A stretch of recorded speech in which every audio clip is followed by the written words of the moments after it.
All right, let's jump right in. Today, we're diving into a huge debate happening in Andhra Pradesh, and it's one that could completely change the future of public healthcare for millions. We're talking money, medicine, and a really big decision. So let's start with the big question, the one that's really at the center of all this. It's the core of a major new policy in Andhra Pradesh, and the answer could fundamentally change how the state provides healthcare to its people. And believe it or not, it all comes down to this one number, 16. That's how many new medical colleges are at the heart of this whole controversy. I mean, that's a huge step up for the state's medical infrastructure. But how they're being built? Well, that's the real story. That's right. The state government is moving ahead with what's called a public-private partnership, or a PPP model. What does that mean? It means private companies are going to be brought in to build, finance, and run these super important public institutions for the next 33 years. And, as you can imagine, this has kicked off a massive debate all across the state. So you have to ask, why is the government pushing for this so hard? What's their side of the argument? Let's break down their case for why they think this is the only way forward. To really get the government's point of view, you have to see the challenge they say they inherited. They point to 17 unfinished projects from the last administration with a massive price tag of 8,000 crore rupees. They argue that they've been left with a 5,000 crore funding gap, and they just don't have the cash to finish the job while also keeping their welfare promises.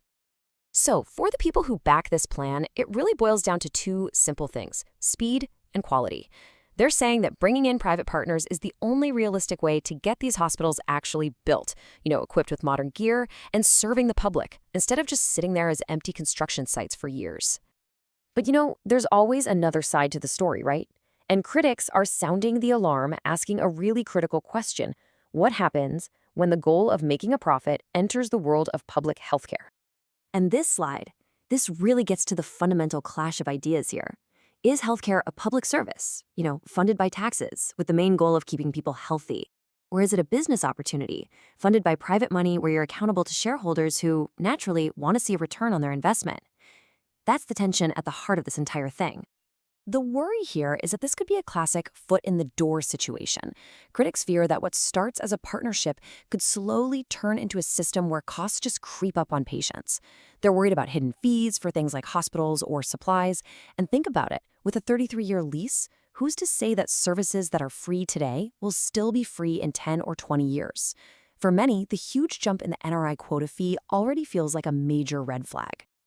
Now, no surprise here, whenever you have a big policy shift like this, it gets tangled up in politics.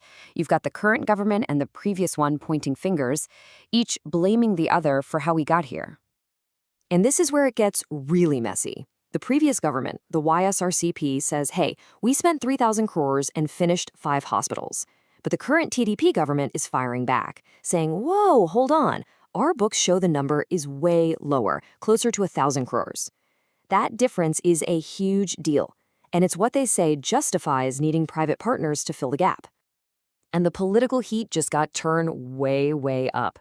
The opposition leader, Jagan Mohan Reddy, has issued this, it's basically a direct threat to any private company thinking about bidding on these projects. He's promising to straight up cancel the deals if he gets back into power. That adds a whole other layer of risk and uncertainty to everything. But to really get what's happening, we need to pull the camera back a bit.